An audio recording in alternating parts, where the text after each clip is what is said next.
शिव सुख समाजम किम तदा महावीर स्वामी महावीर स्वामी महावीर स्वामी नयन प्रतिगामी भवतु मे गुरुवा बंधनो नित्यम जाने दर्शन नाहिगा चारित्रानं गंभीर मोक्ष मार्गोपदेशका पंच परमेश्वरी भगवान की एक जातिनाथ भगवान की अंतिम सत्संगपति भगवान महावीर स्वामी की आचार्य श्री कुंद कुंद भगवंत की आचार्य श्री विमल सागर जी महाराज की आचार्य गुरुदेव सनमती सागर जी महाराज की 3 करोड़ मुनि राजों की द्वादशांजन वाली माता की बोलिए दिव्य तपस्वी आचार्य श्री सुंदर सागर जी गुरुदेव की सभी आचार्य संघ की भव्य आत्मा वीतरागता जहां वीतरागता होती है वहां सर्व अपने आप झुक जाता है। जहां आत्मा की चर्चा होती है वहां अपने आप भेद विज्ञान के लिए पुरुषार्थ शुरू हो जाता है और जहां परमात्मा बनने का लक्ष्य रखते हो वहीं पर आपके सारे विकल्प टूट जाते हैं। ऐसा वीतराग शासन, ऐसा भेद विज्ञान करने वाला शासन, ऐसा आत्मा को परमात्मा बनाने का शासन भगवान महावीर ने आप सबको दिया है। भगवान महावीर जिन्होंने इस कर्म भूमि में जन्म लिया, अपार वैभव के अधिपति बने, पूरे लोक के स्वामी थे, जिनके पास में असंख्यात देवी देवता जिनके चरणों में दास बनकर रहते थे, वो सौधर्मेंद्र भी उस भेद विज्ञानी, उस सौधर्मेंद्र को भी सम्यक दर्शन था जो भेद विज्ञानी है। जब जब भी कोई तीर्थंकर उत्पन्न होगा सबसे पहले सौधर्मेंद्र पहुंच जाएगा। जब जब भी पांडुक शिला पर अभिषेक होगा बिना कुछ किए सौधर्मेंद्र को जाना ही है। जब जब भी समोसरण लगेगा तो सौधर्मेंद्र को वहां पर रहना ही रहना है और जब जब भी तीर्थंकर दीक्षा लेंगे तो उनके केशों को क्षीर सागर में विसर्जन करने का पुण्य भी सौधर्मेंद्र को मिलेगा। और जब वीतराग मुद्राधारी विहार करेंगे 4 अंगुल, कितने अंगुल? और वो भी कहां पर? चित्रा पृथ्वी से 5000 धनुषों पर जब विहार करेंगे तो सौधर्मेंद्र आगे आगे चलेगा। ऐसा वो भेद विज्ञानी सौधर्मेंद्र, ऐसा वो सम्य दृष्टि जीव जब भगवान का समूह शरण में जाता है, उनकी वीतराग मुद्रा देखता है, अपने सम्य दर्शन को और पुष्ट कर लेता है और भावना माता की है भगवान आप अभी मोक्ष जा रहे हो, आप अभी मोक्ष जा रहे हो, किंतु तुमसे ज्यादा पुण्यशाली तो मैं हूं। आपने अपना सारा पुण्य बिखेर दिया और मैंने इतना पुण्य कमाया कि आप श्री मोक्ष जा सकते हो, किंतु मैं तीर्थंकर का अभिषेक भी करता हूं, तीर्थंकर का विहार भी कराता हूं, तीर्थंकर के वैराग की अनुमोदना भी करता हूं और जब पालकी उठाने का नंबर आता है तो मैं पालकी भी उठाता हूं। और भगवंत जब मोक्ष जाओगे तो मैं वहां उपस्थित रहूंगा। आपने मात्र मोक्ष का मार्ग बतलाया है, किंतु मैंने तो श्रावक का भी कर्तव्य पूरा किया और मुनि का कर्तव्य भी पूरा करके मोक्ष में जाऊंगा। आप आज जाओगे और मैं कल जाऊंगा, किंतु मोक्ष तो मैंने अपने जीवन में हर आनंद ले लिया। जिनेंद्र देव का अभिषेक का भी आनंद लिया, मंदिरों में जाकर भी अभिषेक किया, तो मैंने साक्षात तीर्थंकर प्रकृति का बंद करने वाले उस तीर्थंकर का पांडुशिला पर अभिषेक भी किया।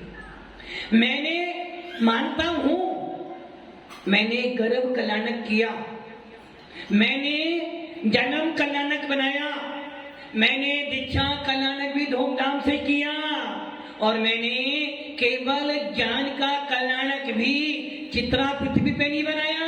चित्रा पृथ्वी से 5000 धनुष बनाया, किंतु भगवान बस एक काम मैंने नहीं किया, मैंने सारे काम किए। आप जब स्वर्ग से आए तो मेरे पर अपने आप समाचार मिल गया। आप माता के गर्भ में आए, मेरे को अपने आप समाचार मिल गया। आपने राज्याभिषेक करवाया तो सबसे पहले मुझे आना पड़ा। आपने दीक्षा ली तो मैंने आपकी व्यवस्था करवाई, और जब आपको केवल ज्ञान की प्राप्ति हुई तो 12 सभा भी मैंने ही लगाई भगवंत। और तो और छोड़ो, जब आपको केवल ज्ञान हुआ तो पुष्प वृष्टि भी मैंने ही करवाई थी। जब आपको केवल ज्ञान हुआ 12 सभाओं में हर व्यक्ति को मैंने बुलाया, और भगवंत मैंने आपसे बहुत सारे सवाल भी पूछे हैं, और ये भी निश्चित है मेरे बिना संवत्सरण अधूरा है, आपके बिना तो पूरा लोक अधूरा है। हे भगवंत, आपके बिना तो पूरा लोक अधूरा है, किंतु मुझे इतना तो श्रद्धान है कि मेरे बिना आपका संवत्सरण भी अधूरा है। और भगवंत जब मोक्ष गए आप तो अग्नि कुमार को मैंने ही बुलाया था।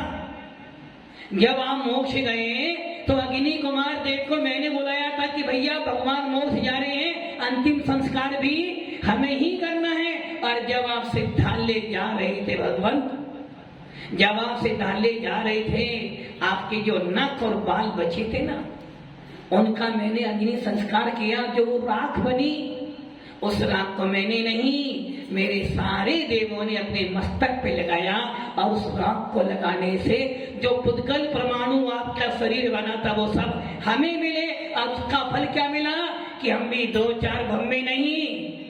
जिस प्रकार आप तो एक भवातारी भी हो सकते हो, तीर्थंकर एक भवातारी भी हो सकते हो ना, 3 भवातारी भी, किंतु 2 भवातारी नहीं हो सकते।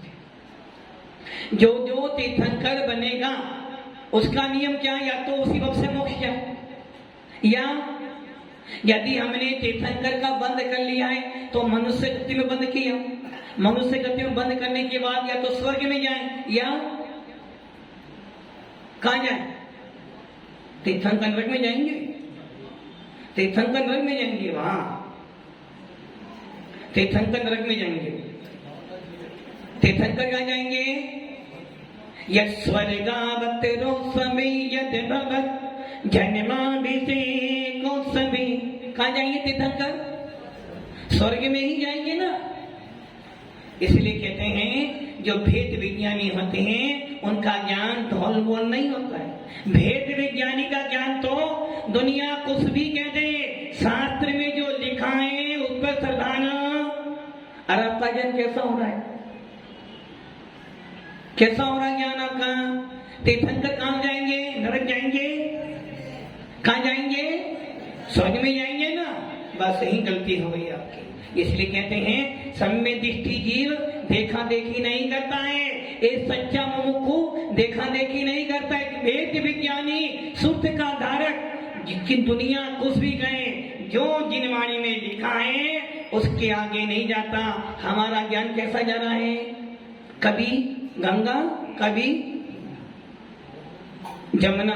अरे भव्य आत्माओं, तीर्थंकर की 2 ही गतियां हैं, या तो नरक में जाएगा या स्वर्ग में जाएगा। जिसने तीर्थंकर प्रकृति का बंद कर लिया उसको 2 गति में जाना ही पड़ेगा, या तो स्वर्ग में जाए, क्योंकि ये निश्चित है सम्य दृष्टि नियम से स्वर्ग में जाता है। किंतु यदि किसी जीव ने पहले नरक आयु का बंद कर लिया है, बाद में तीर्थंकर प्रकृति का बंद कर लिया है, तो वो कहां जाएगा? पहला, दूसरा, तीसरा नरक। प्रथम नरक में सम्य दर्शन छोड़ कर जाएगा तो तीर्थंकर कहां से आएंगे? या तो नरक से आएंगे या अब मत बदलना। अब आप सोच लो, तीर्थंकर जैसा जीव भी कहां जा रहा है? किंतु पूज्य गोस्वामी कह रहे हैं भरम बतई पदम देवम ना बतई नारकम। बरकों से सहित सम्यक दर्शन सहित नरक में जाना श्रेष्ठ है। सम्यक दर्शन सहित भेद विज्ञान सहित आत्मा में परमात्मा है ऐसी श्रद्धा सहित नरक में जाना श्रेष्ठ है। किंतु मिथ्यात पूर्वक नव गिरेवक में जाना भी अच्छा। आपको कहां जाना है? कहां जाना है? स्वर्ग में जाना। कहां जाना है? अरे महाराज जी, ये तो किराए का मकान है, छोड़ना सबको है,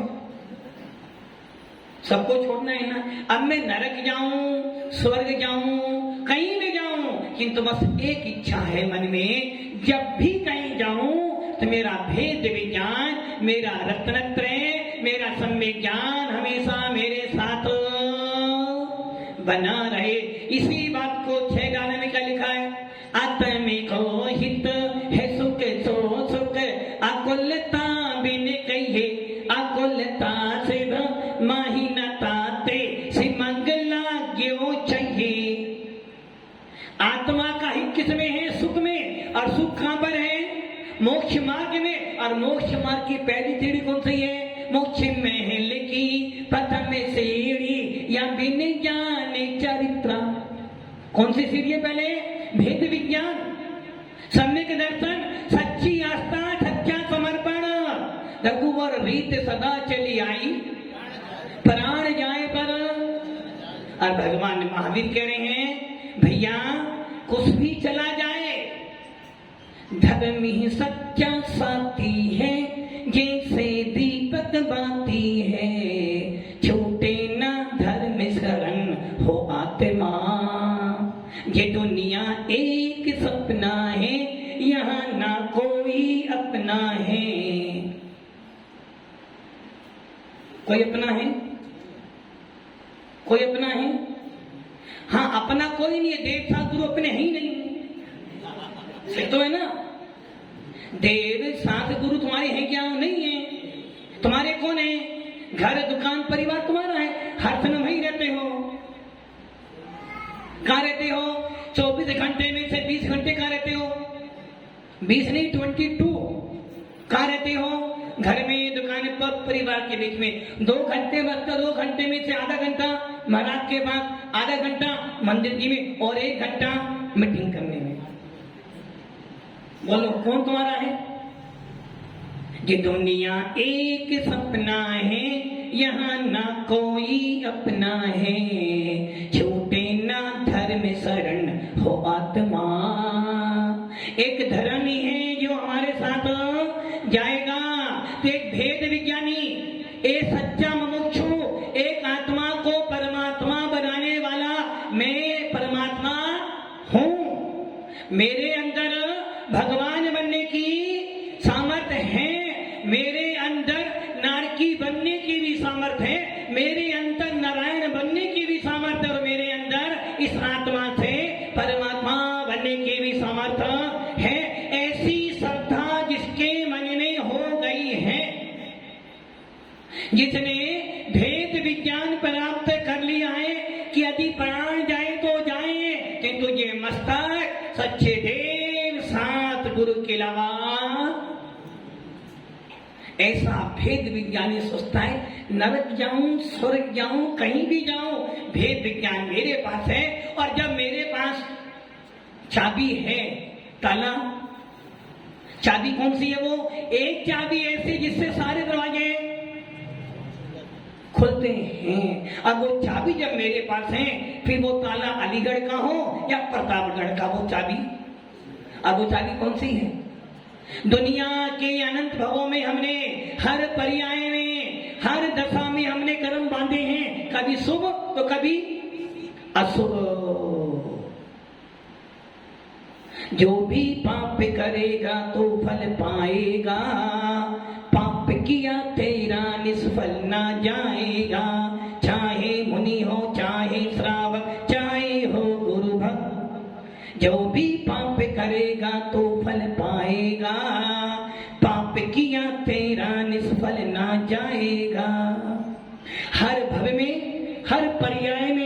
कर्म बांधे हैं। निगोदिया बने तब भी कर्म बांधे, एक इंद्री बने तब भी कर्म बांधे, तीन इंद्री बने, पंच इंद्री बने, देव बने, नारकी बने, त्रिंच बने, कर्म बांधे। और मनुष्य बने तो भी कर्म कौन से बांधे? कभी शुभ कभी अशुभ। काय वांग मना कर्म योगा सा आश्रम। कर्म बांधे हर पर। मंदिर में गए तो कर्म बांधे, महाराज के पास गए तो कर्म बांधे, समूह शरण में गए तो कर्म बांधे, खाना खाया तो कर्म बांधे, हार दान दिया तो कर्म बांधे, पूजा की तो कर्म बांधे। पूजा में कर्म बांधे, पूजा में कर्म बांधे। अच्छा, पूजा करने से कर्म बनते हैं।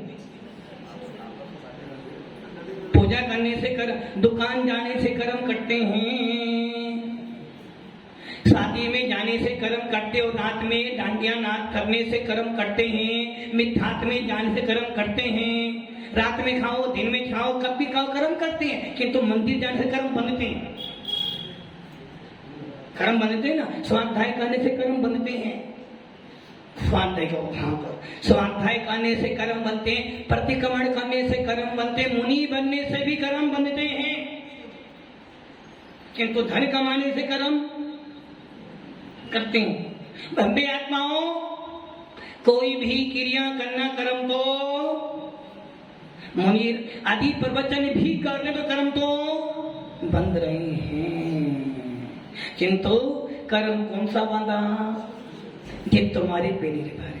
मंदिर में गए कर्म बांधे, दुकान पर गए कर्म बांधे। एक व्यक्ति मंदिर में बैठा है, सोचा देखो मंदिर आना पड़ा, अभी मंदिर दुकान पर तो धन कमाता, कहा मंदिर में फंस गया मैं, महाराज के अच्छा नियम दे गए, तो वो मंदिर में बैठे बैठे भी अशुभ कर्म का बंद।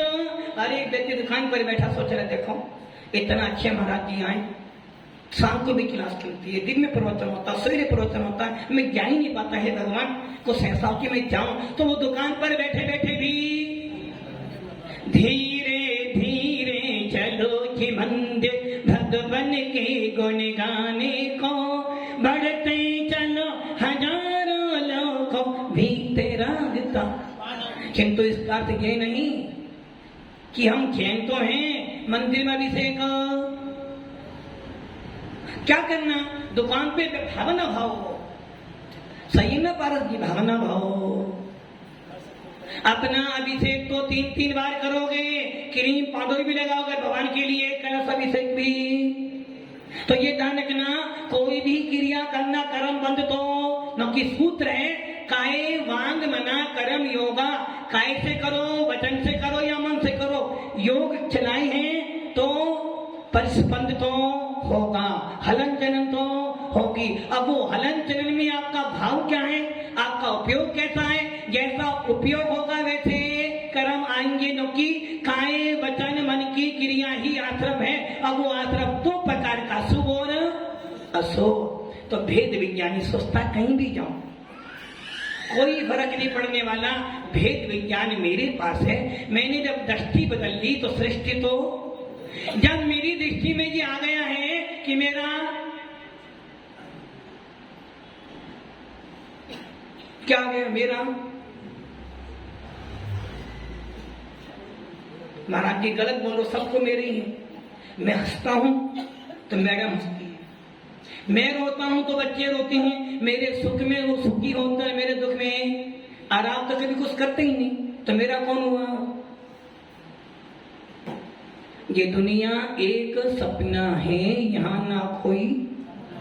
ये घर के लोग चापलूसी हैं, चापलूसी, ठग हैं, ठग, तुम्हें ठग रहे हैं। जब तक तुम्हारे से काम चलेगा, जब तक काम चल रहा है, कमा कमा के ला रहे हो तो मैडम वो राजी अच्छा सा खाना खिलाएंगी, और 2-4 दिन मत जमाओ। इसलिए ये ध्यान रखना, जो सच्चा भेद विज्ञानी वो जान चुका है अपनी दृष्टि में कि मेरा कोई मेरा नहीं और मैं किसी का, यदि मैं किसी का हूं व्यवहार से, यदि कोई मेरा है तो सच्चे देव शास्त्र गुरु और निश्चय से अप्पा सो पर। ऐसा भेद विज्ञानी कहीं भी जाता है, उसके पास भेद विज्ञानी है। दृष्टि बदली तो सृष्टि अपने आप, पूरे विश्व में कुछ भी होता रहे। हमने नियम कर लिया कि हम प्रतापगढ़ से बाहर, हमने नियम कर लिया कि हम नए मंदिर की बाहर की सीमा से बाहर। अब नए मंदिर की सीमा या प्रतापगढ़ की 1 किलोमीटर की सीमा के बाहर कितनी हिंसा हो जाए, कितना ही अचोरी हो, कितना ही कुशिल हो, हमें उसका पाप लगने वाला। क्यों? हमने सीमा, और उस सीमा के अंदर भी हमने अपने मन वचन काय को अपने में सीमित रखा है। तो दुनिया में एक कहावत है ना, आग लगे बस्ती में मस्त राम, आग लगे बस्ती में मस्त राम, मस्ती में रहते ही जिसको अपनी आत्मा का बोध हो गया है, जिसको भेद विज्ञान हो गया, दुनिया में कितनी उथल पुथल हो जाए, कोई सरकार गिरे या बन जाए, कोई सरकार गिरे या कोई मुख्यमंत्री चेंज हो, कोई भी तुम्हें क्या मिलने वाला है?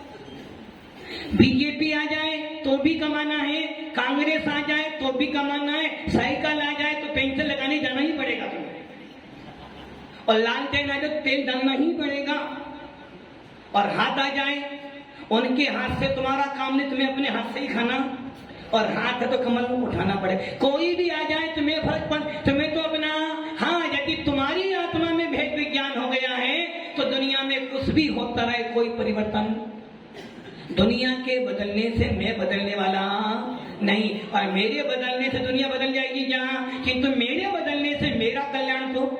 इसलिए वो तीर्थंकर यही सोचते हैं, जिसको भेद विज्ञान हो गया वो तो कहीं भी जाऊं कोई फर्क नहीं। जब मेरे पास भेद विज्ञान है, जैसे स्फटिक मणि किसी भी रंग में डाल दो क्या करती है, वैसी नहीं होती। स्फटिक मणि किसी भी रंग में डाल दो उस रंग में मिल जाती है, किंतु जब बाहर निकालोगे तो अपने स्वभाव को, हम कैसे हैं? गंगा गए गंगादास और जमुना गए तो, किंतु भेद विज्ञानी घर में जाएगा घर जैसा रहेगा, दुकान पर जाएगा व्यापार भी करेगा, मंदिर जाएगा तो पूजन भी करेगा, और जब महाराज के पास जाएगा स्वाध्याय भी करेगा, किंतु हर पल वो क्या सोचेगा, मैं इन सबसे अलग हूं। कि मेरा स्वरूप तो क्या है, जानना और देखना, दर्शनोपयोग और ज्ञानोपयोग मेरा है। अब वो उपयोग कभी अलग होने वाला। सतीश जी सवेरे सुन रहे थे ना, उपयोग किसके पास है? जीव तत्व के पास। और वो उपयोग भाग गया तो कर्म, इधर उधर भागा तो कर्म, और अपनी आत्मा में रहा तो कर्मों से स्वतंत्र। इसलिए भेद विज्ञानी अपने स्वभाव को हमेशा याद रखता है, इसलिए हर पर्याय में हर काम करेगा, खाना भी खाएगा, क्रोध भी करेगा, लोभ भी करेगा, लड़ाई भी करेगा, तेरा मेरा भी करेगा, किंतु इतना सब करने के बाद क्या बोलेगा, ये सब कुछ विनोदी जी, ये सब कुछ मेरा तो नहीं है कि मेरे बिना होना भी नहीं माना। मकान मेरा नहीं है कि फिर मैं मकान तो, बेटा आपका है, बेटा है नहीं है? मनोज जी बेटा है, आपका बेटा है? देखो इतना समझाने के बाद में क्या मिला।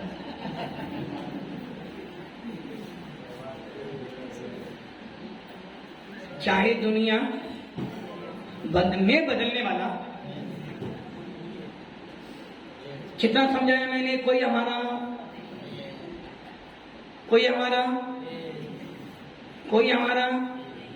तो हमारा है। अंदर के कोने में एक दीपक जलता है, पर नाम जपने से नव जीवन मिलता है। कौन है तुम्हारा? कौन है? वो कह रहे हमारे पति देव तो हमारी तो है, हमारे पति देव तो। कौन है तुम्हारा? बेटा तुम्हारा है ना? सतीश जी बेटा है ना? तुम्हारा ही है ना? दो तुम्हारी है ना? तुम्हारी ही कि बाहर के तो नहीं, तुम्हारी है ना? हाँ हमारे ही है ना? अरे बब्बे आत्माओं, बेटा बेटे में तुम्हारे में नहीं है बेटा। बेटा बेटे की आत्मा अलग है, तुम्हारी आत्मा अलग है। जब मर जाओगे कोई बेटा, अभी जब तक पापा कमा रहे हैं तो पापा पापा पापा करता रहता, वो खाली कह रहा डेड हो जाओ इसे। ये ध्यान रखना, कोई तुम्हारा नहीं है, सब स्वार्थी हैं। जब मर जाओगे तो एक दिन भूखा भी कोई नहीं रहेगा। आज सवेरे मरे हो, अलग है कि भाई शाम को ले जाना है तो पहले कुछ खा पी लो, शाम को मिलेगा नहीं तो।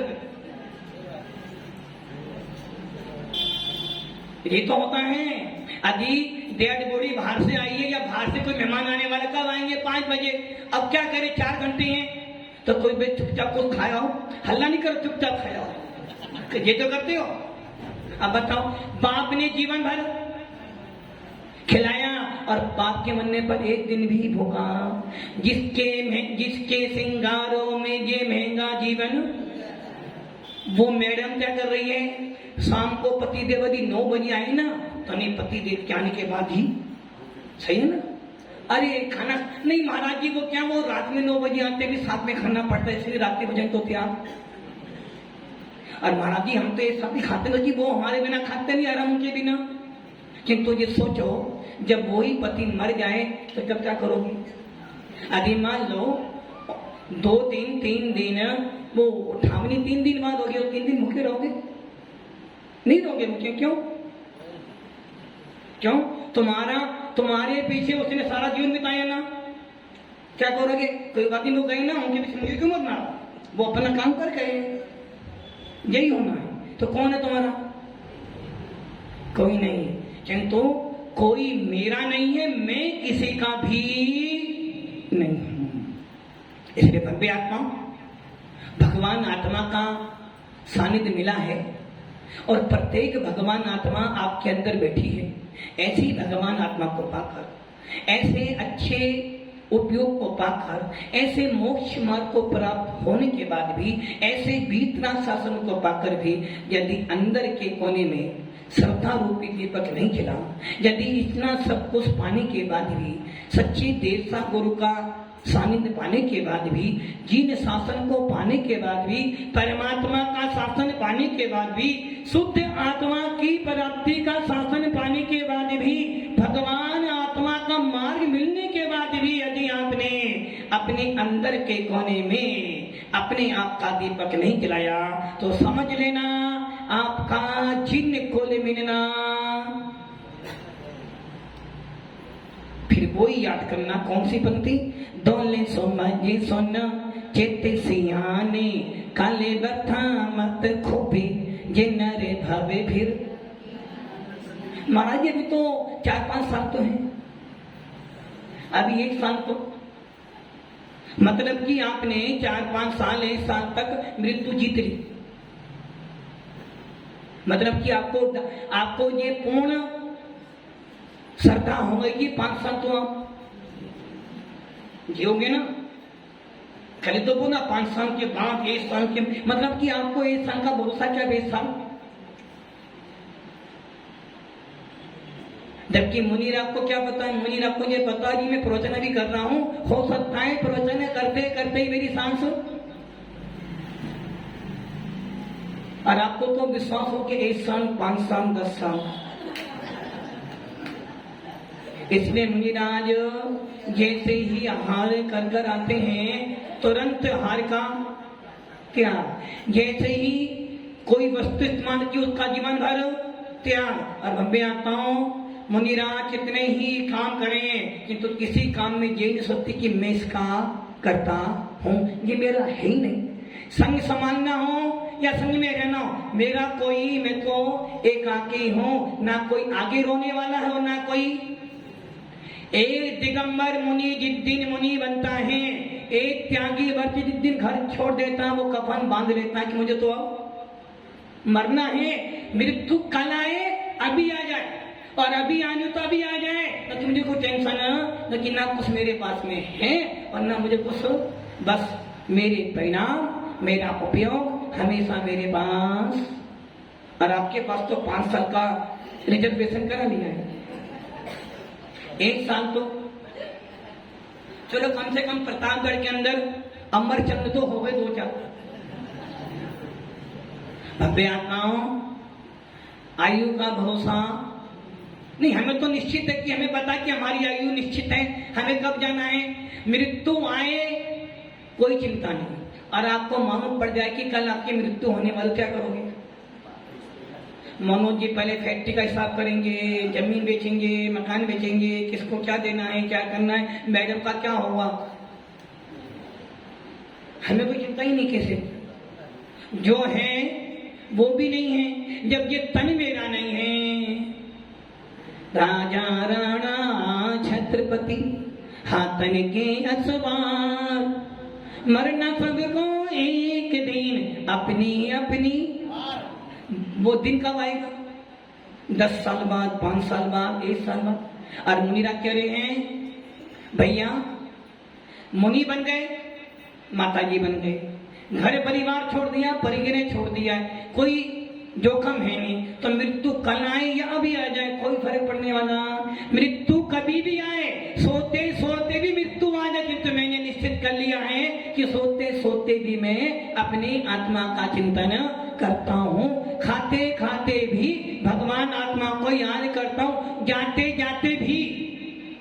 जाते जाते मतलब पेट को खाली करते समय भी भगवान आत्मा का स्मरण करता हूँ। कि मुनिराज तो हर क्षण हर पल अपने नमोकार मंत्र को और अपने शुद्ध आत्मा का चिंतन करता है, इसलिए कोई टेंशन। और जब टेंशन नहीं है तो कोई चिंता भी नहीं है। और आपको इसलिए मैं बड़े भाग्य से मिला है नरभव, जिनको सार्थक करें और अपना मोक्ष मार्ग पसंद करें। ओम नमः शिवाय। जयकारा गुरुदेव।